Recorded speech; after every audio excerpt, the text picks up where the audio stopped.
Welcome to the Rochester, New Hampshire History Podcast, a monthly show that will shine a light on a piece of history that has been all but forgotten. This is the 12th installment of the Then and Now series, a continuing look at Rochester's passage through time. The remnant store was on the corner of Hansen Street and Wakefield Street and opened in 1904. The store was operated by A.C. Hansen, and some of the items sold were clothing, fabric, and rugs. Today, this location looks totally different.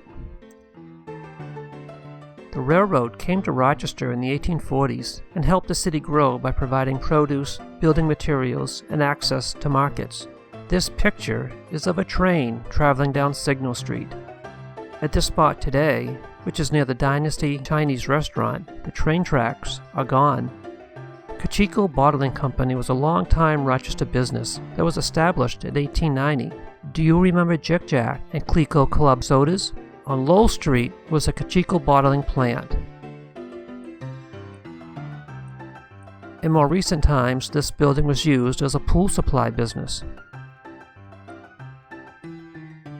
In 1970, these buildings were demolished to make room for a new business. Can you guess what business was built on the spot? If you guessed Dunkin' Donuts, you were correct. Since 1896, the buildings and roads of downtown Rochester have changed. The one constant since then has been the Parson Main statue looking over Central Square. St. Mary's Church on Charles Street was built in the 1880s. The church has moved to Lowell Street. This is what the Charles Street location looks like today. Here is the old fire station next to City Hall. Exiting from the old fire station is a parade of firemen led by Chief Ralph Civic. Today, this building is the City Hall Annex. Speaking of the fire station, here is a picture of the current fire station from 1986.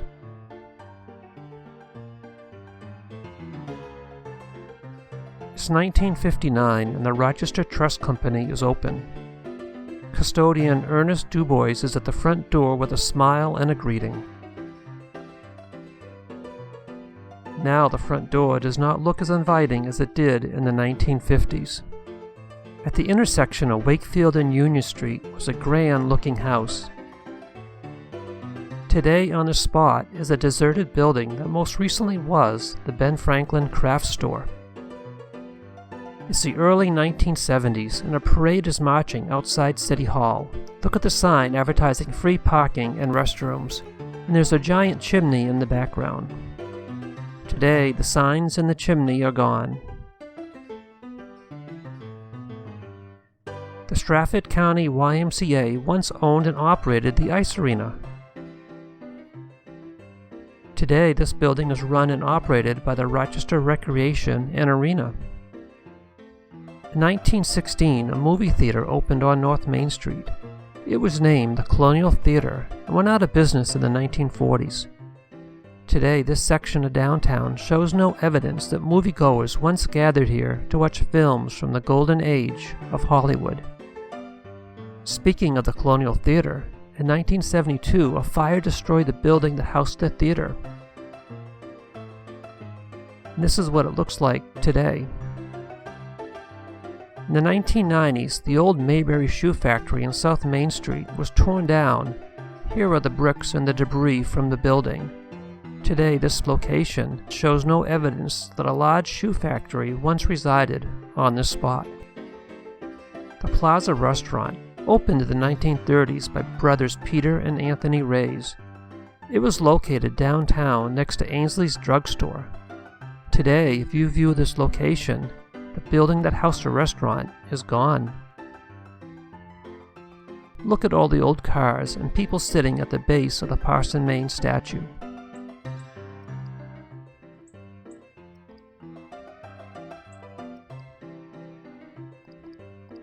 The Spalding High tennis courts in the 1970s.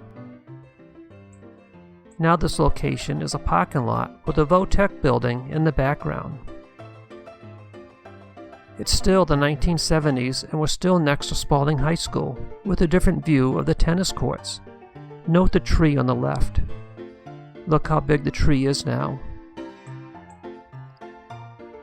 Many use the public swimming pools located at Hansen Pines.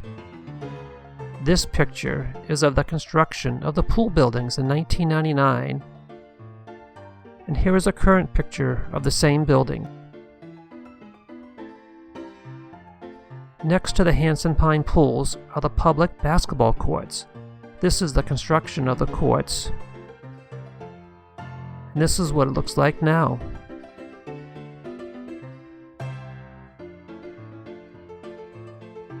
This ends the podcast. If you have any questions or comments, please email bobgriffinpodcast@gmail.com and come back next month for another episode of Rochester, New Hampshire History.